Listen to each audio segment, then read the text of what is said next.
Welcome to the Jay-Z Show. I am Zafar Sobhan, Counterpoint editor. I'm joined, as always, by my partner in crime, John Danilowicz. John normally is joining us from an undisclosed location from somewhere around the world, but today he's here in the BongoBD studio with me. John, great to have you here in Bangladesh. Thanks. It's great to be here, and I think there'll be two advantages to me being here in person. First is I'm awake, which I'm often not when we're taping late at night at my time. Second, my views hopefully will be informed by what I've seen and done over the past few days here in Bangladesh versus just what I've been able to pick up over the internet or through talking to friends. So let's see how it goes. Now, so I do appreciate the fact, because of the time difference between Bangladesh and Boston, one of us has to take the hit, and normally it's you, so I'm appreciative of that. But that's right, we're both here, it's the morning, we're both relatively awake. But tell us a little bit about, you have now, when was the last time you were in Bangladesh? So I was here briefly in July, and prior to that I was here in March, so last Ramadan as well. Okay. So I'm making a pattern of it. So the third time basically in a year. Third time in a year. And so how do you find this? I think obviously the great change is you come to a Bangladesh post-election. Last time you were here, the last two times were under the interim government. Yeah. So first I have to be self-critical because I was probably not as appreciative as I should have been about the difference an elected government would make. Again, during the interim government time, there was a lot of back and forth about time of elections, the priority of elections versus reforms.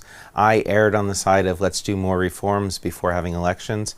Even though many people were telling me, look, we need an elected government to deal with law and order issues, to have a strong government, to be able to give the predictability that the private sector wanted. That's what I've seen over the past few days, and I probably didn't properly appreciate that that would be the case.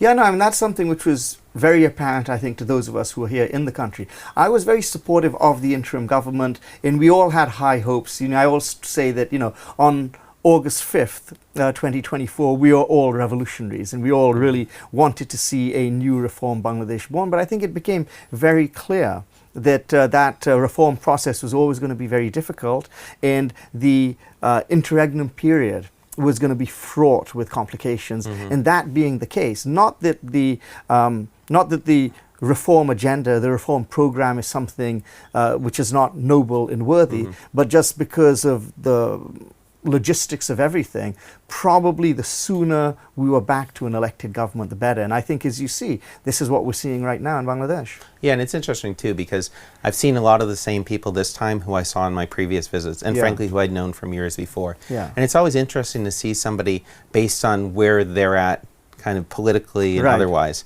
So people who previously had been in the opposition or had been candidates who have now been elected and are in office have a different air and demeanor about them than when they're in those previous positions. Those who were on the outs, who are now on the ins, conduct themselves, carry themselves differently, whether it's if you're a business person, whether you're in the media. And then obviously, over the last year and a half, those in the interim government, starting with Professor Yunus and others, had a level of authority and influence which was, I think, new for most of them. So again, it's interesting to see the ground kind of being reshuffled a bit. Yeah, I mean, and one of the things we're always hoping for in Bangladesh is that, they say elections have consequences, and of course elections do have consequences, but we've always hoped that it would not quite have the catastrophic consequences on an individual level for people that they have had in the past in Bangladesh. And so we are seeing a churn, we're seeing people having a new role, but hopefully we're not going to see this time what we have seen in the past, which is retribution. Everyone is still going to be more or less okay. But I want to bring you to, it's been about a month now since elections. How do you feel? How do you grade the BNP so far? How do you think they've done? Is it have you seen what you expected to see? What do you think their what's been a victory, and what do you think where do you think they could have done better? Sure. So in the immediate aftermath of the election, I think the signals, the kind of the motions that the government was going through, I think were positive, and I think the Prime Minister in particular deserves credit for this. The outreach to the opposition parties, some of the steps that he took to kind of humanize himself, maybe even if some of these were a little gimmicky, like I'm not going to go and use a motorcade and kind of blow through traffic, I'm going to obey traffic laws. I mean, that's not going to be retained over time. It's just not practical. But at least as an initial kind of symbolism, I think it was positive. Again, I think his family continues to be a huge asset for him. The kind of normalcy that implies when you see the Prime Minister with his family. But that said, the first weeks or days were focused on putting together the government, the team, and we talked a little bit about that.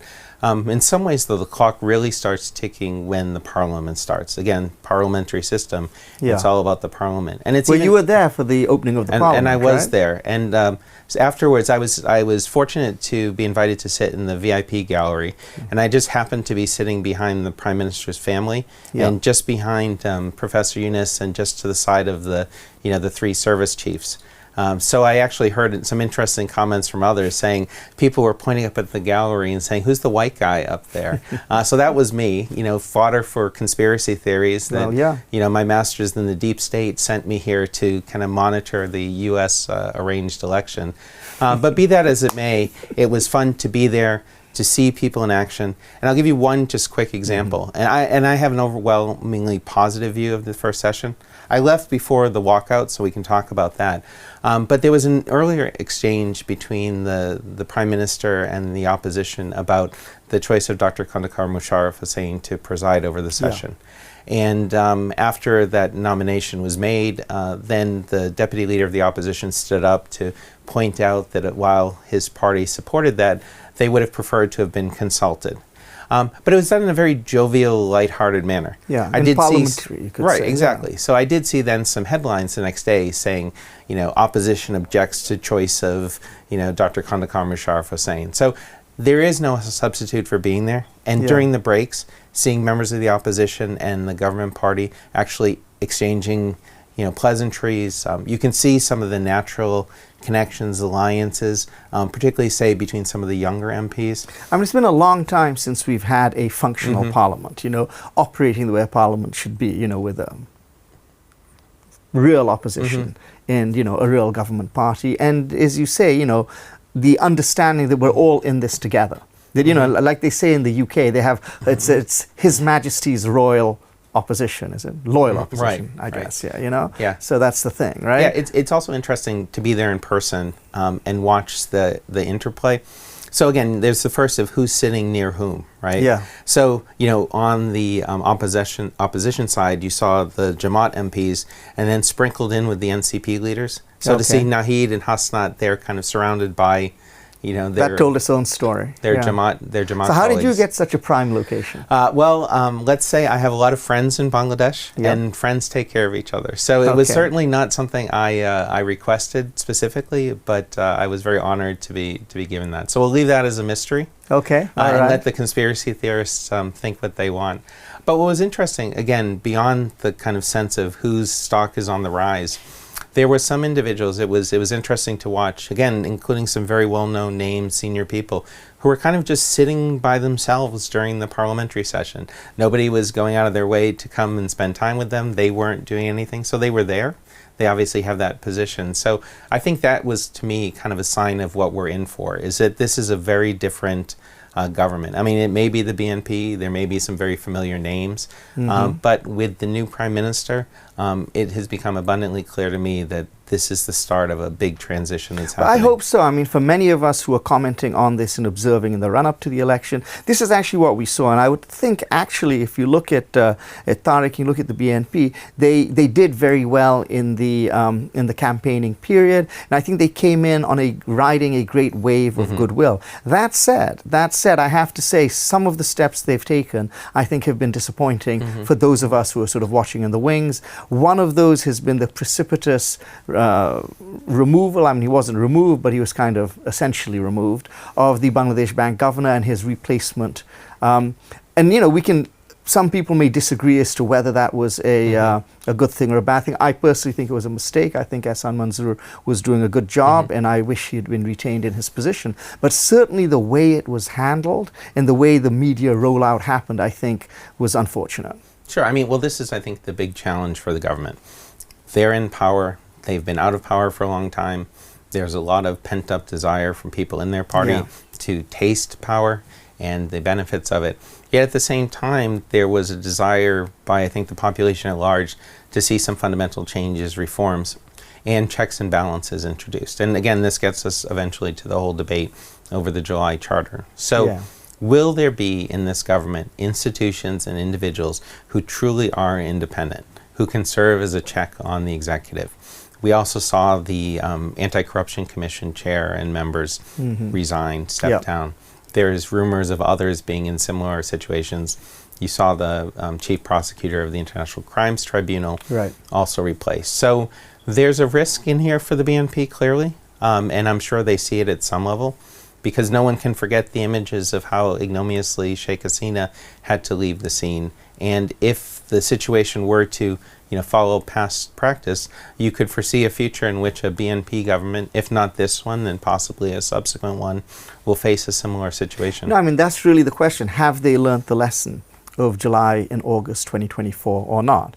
They had spent the better part of the last year and a half telling us we have learnt our lesson. This is a new BNP. We are very different from the Awami League. And of course, the argument which was made by the Jamaat and the NCP was that the BNP and Awami League were two sides of the same coin. And I think to the extent that they did so well in the last election, they were able to persuade people. They were able to persuade the voters that no, if you want change, if you want something new, we are the best party, the best placed party to deliver. So really, I think there's no question that's what the Bangladeshi public want. And if they do revert back to the old ways of doing business, I think that is going to very quickly move them into unpopular territory. And the other challenge they face is this is not going to be an easy gig.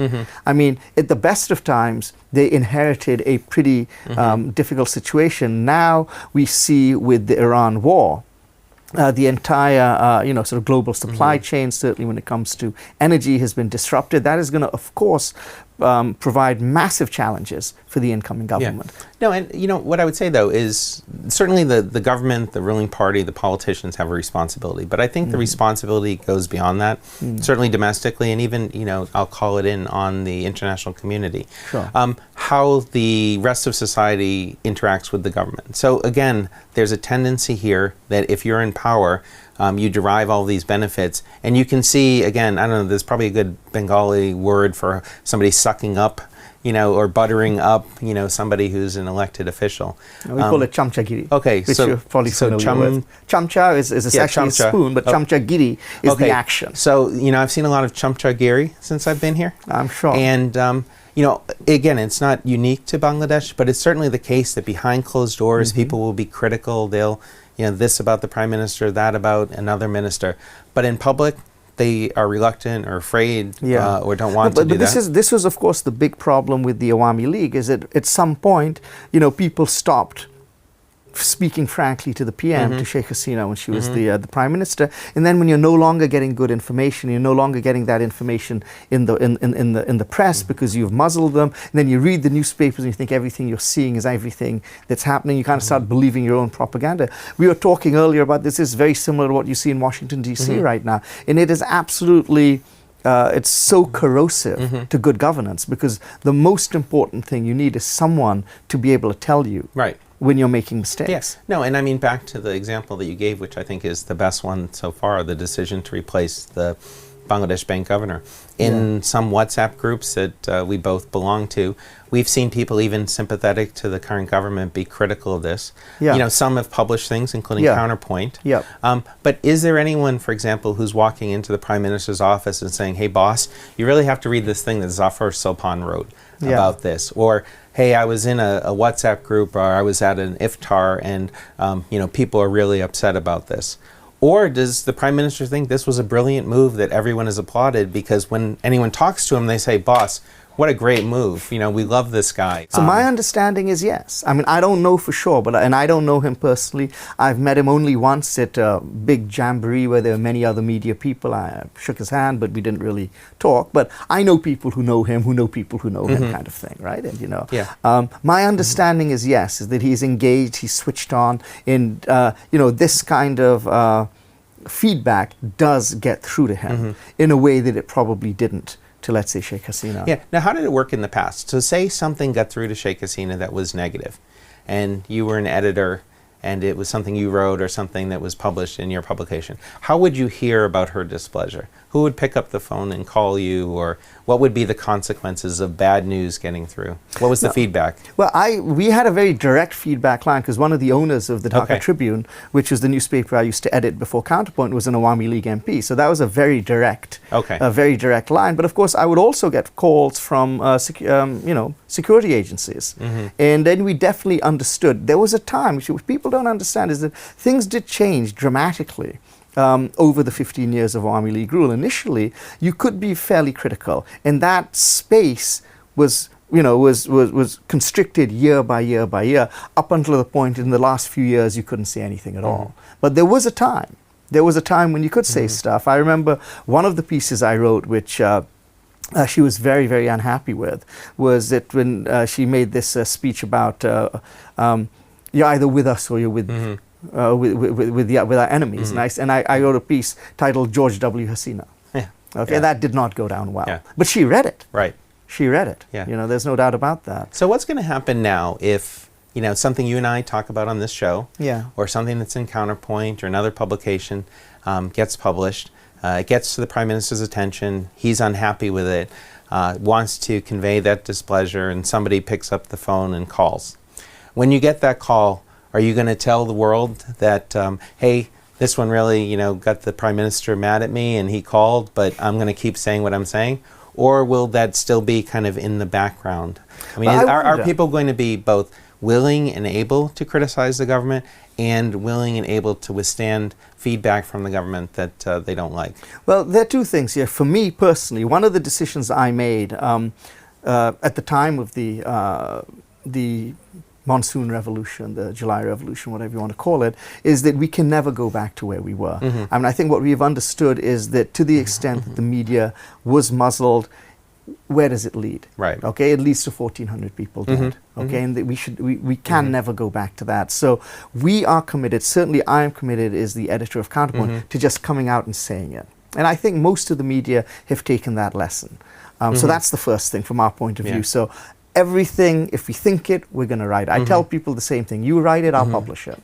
I can give you that guarantee. If need be, we'll all go to jail together. Yeah. Well, it's interesting because everyone in the world thinks that somebody is paying me to do that. I'm sure there's somebody who thinks I'm being paid to be here right now. And everyone's wondering, what my angle is. So, I could get into what my angle is. It's pretty straightforward. I'm here to, do what I can to help Bangladesh along this road, and along the way maybe help strengthen the relationship between our two countries. But really, I don't care what anyone thinks about me. Right. I don't care if the Prime Minister likes me or doesn't like me. I don't care if I get somebody mad outside the country. So I'm in some ways immune to the pressure. I mean, what's the worst that can happen to me? I won't get a visa to be able to come back to Bangladesh. And I would regret that, but it's not going to change my life. It's not life or death. And I can still sit in outside of Boston and participate in discussions online until they cut the feed from Massachusetts. But there's no sanction. They can call me names online, and that already happens. I have plenty of fans out there who will spread lies, but so be it. But it's very different for somebody who has to live here.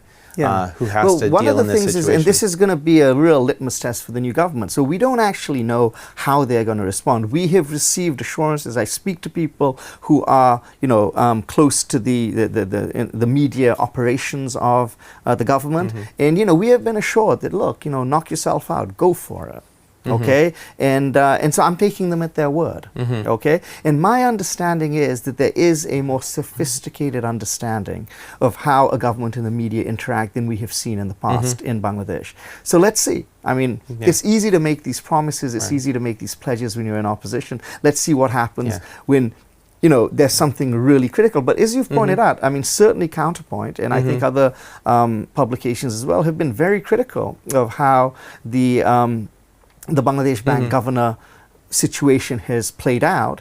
And, I've got no negative feedback on it. Whether anyone's listened to what we have to say, that's the second issue. But certainly no one has signaled any displeasure to me. So let me take it a step further, though.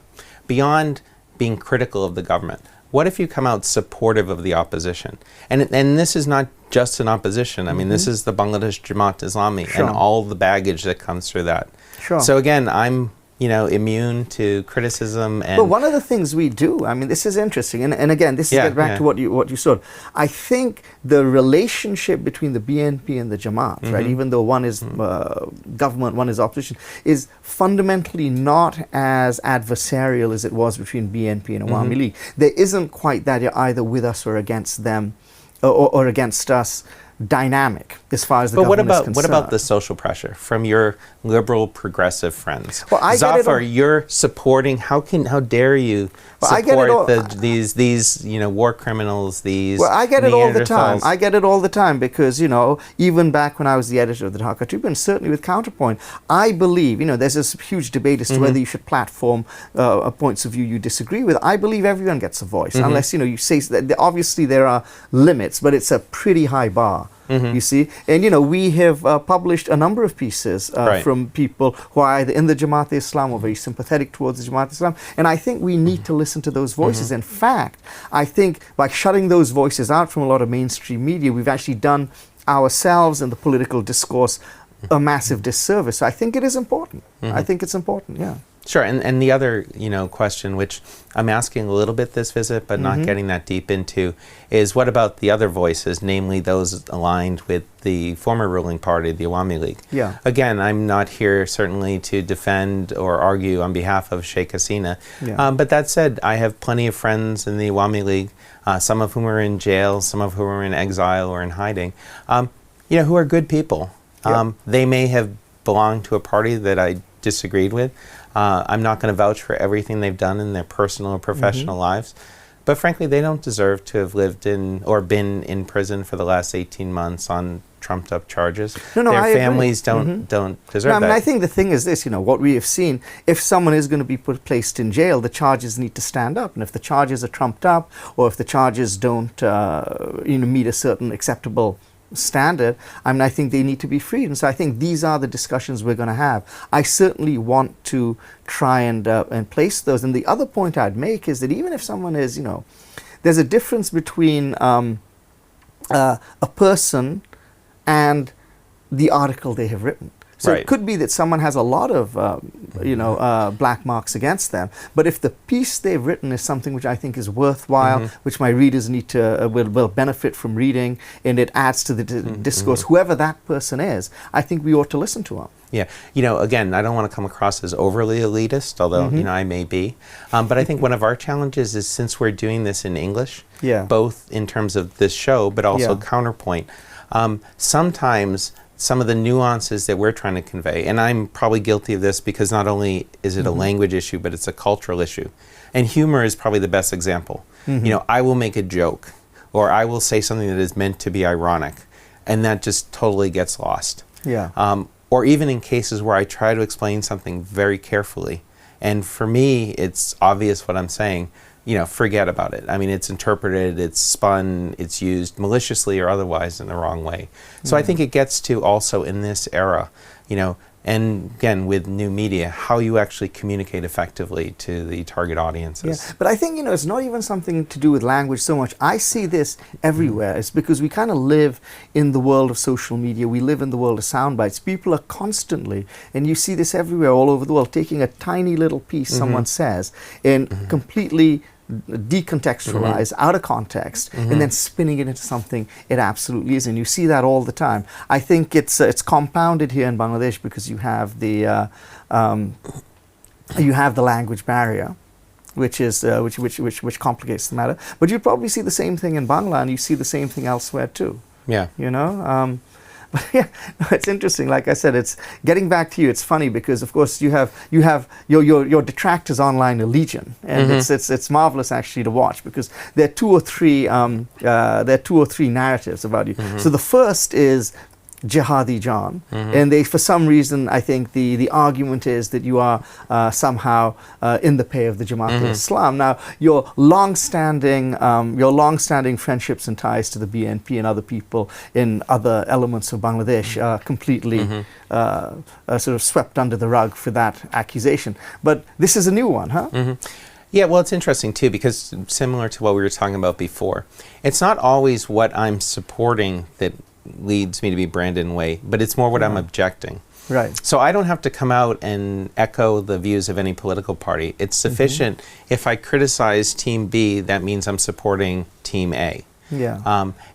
So the idea of a nuanced, neutral position that's something we don't really understand. Is totally lost. Yeah. The other challenge, particularly online and social media, is the way the algorithms kind of impact this. Yeah. And hey, I'm human. I look at how many people read what I'm posting. I look at how many likes, how many comments.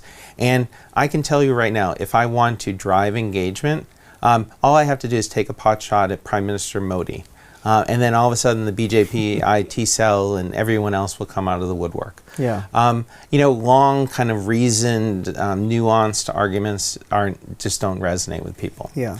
So again, are you trying to reach a mass audience, or are you trying to get, a sophisticated audience? But what's interesting, and even on this visit, I was sitting at Parliament, for example, and two people came up to me who I'd never met before. When I introduced myself, they both said, "Oh, I follow you on X."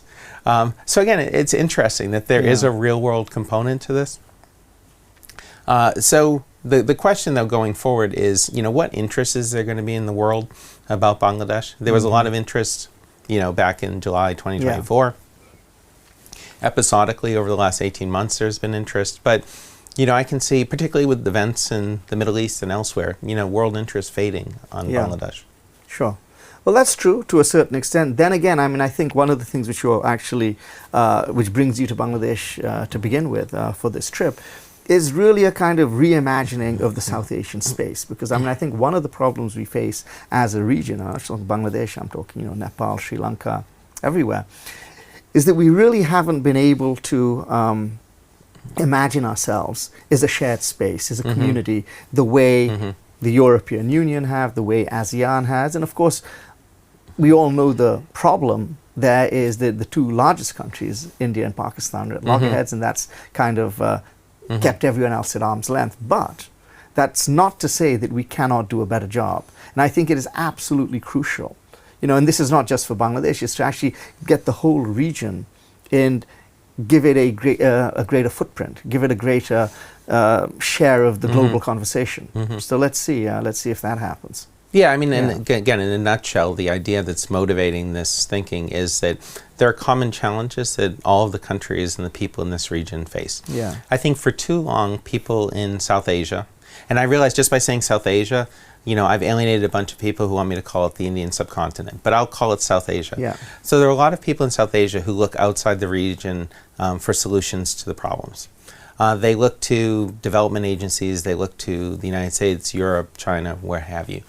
The idea here is that the solutions to South Asia's problems and challenges lie within the region, and largely the resources available to deal with those are here in the region. Now, that's not to say there isn't a role for the outside, and it can be a catalytic or a kind of a virtuous effect when there's a linkage outside the region. But how do we help address these challenges? And part of it is to find champions, whether it be in Bangladesh, in India, in Pakistan, Nepal, Sri Lanka, who want to link together. And that's happening more and more in some ways, but there's still a lot of lack of understanding, misunderstanding about the people in the region. Yeah, I think, like I said, we're going to have to, unfortunately, take it as a given that the hostility between Pakistan and India is not going to abate anytime soon. But that being the case, there's still a lot of meat on the bone. I compare to 2 decades ago. When I first moved back to Bangladesh from the US, there were many more of these cross-border initiatives. In Indo-Bangladesh, which interestingly enough, they kind of dried up, even though the Awami League was a very pro-Indian government. Somehow those kind of cross-border initiatives dried up. And there were regional initiatives that have absolutely dried up. And maybe that's not, that's not so unusual or not so unexpected. But these are certainly things which can be given new impetus, I think. Now, and as you said, governments are governments, but, there can be a lot of people-to-people interactions that can be, and we can do it on, we can do it based on media, we can do it based on business, we can do it based on IT, we can do it based on climate change. There are many vectors of areas along which we can cooperate, and we kind of need to be having this conversation at a regional level anyway. No question. And in some ways, maybe this is where, Bangladesh first, or whatever the formulation of that is actually a good thing, as America first, because there'll be less and less temptation to see that the role of the United States is to meddle in Bangladesh's internal affairs. It's very clear that that's not President Trump's priorities.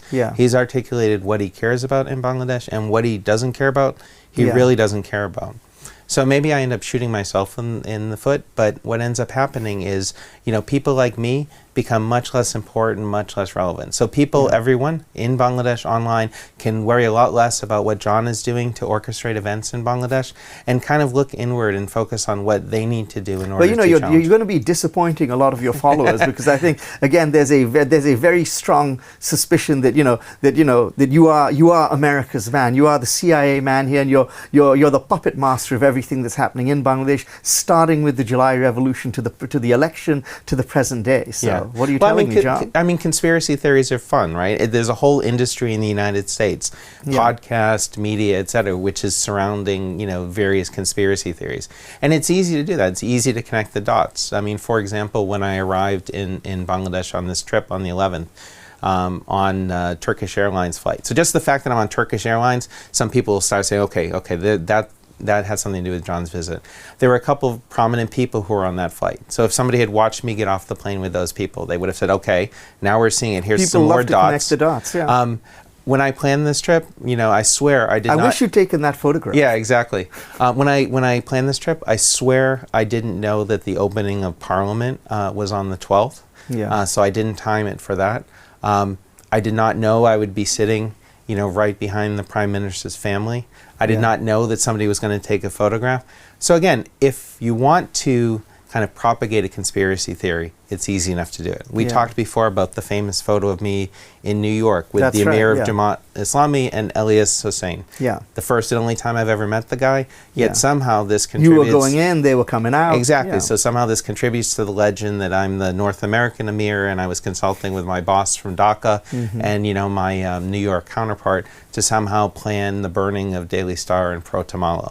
And there were people online who were more than happy to use this, whether to increase their own influence, diminish mine, score some points. So, that's there. But I think the more that people in this region realize, as they did in July and August 2024, they control their own destiny. The future of Bangladesh is going to be written by people here in Bangladesh, not by retired grandfathers sitting outside of Boston, Massachusetts. That said, I don't want to get kicked off the show. I don't want this to just be the Z show. I'm happy to still be the J and the Z, and I think I can add something to the conversation. No, I think more people tune in to listen to you than to me. I'm just the interlocutor here. And I always tell people, when I have these conversations, I was like, look, conspiracy theories are all very well, but, I don't know too much about espionage. What I know is what I read in thrillers and what have you. Well, one thing I can tell you, and this is kind of like common sense, is what they say about spies. You never know the good ones. So I just find it unusual that the guy who would be the puppet master for the whole of Bangladesh would be also the same guy who's like tweeting 30 times a day and fighting with Indian bots. My guess would be that if such a person ever did exist, they'd keep something of a lower profile. That's what I tell people. Probably so. But, anyway, I think we are possibly out of time. It's been great. I always feel that this is good. I mean, I love talking with you online, but I think face-to-face gives you a certain sense of immediacy, and it makes the conversation always a little bit richer. So we have to arrange for you to be here at least 3 times in the last year. Let's make it 6 times in the coming year. And we'll get you on that end too. And I think for people watching, they also now don't have to worry about me fumbling with where the lights are, seeing if my camera's working, trying to figure out my microphone. So actually having professionals around us helping to produce it, I think is great as well. Nothing like it. Well, that's like I said, that we have proof of concept, so let's see where this takes us. Anyway, thank you so much. I hope you enjoy the rest of your stay here in Bangladesh, and it proves to be educational, informative, as well as fun. And thank all of you for tuning in. We will be back 2 weeks from now.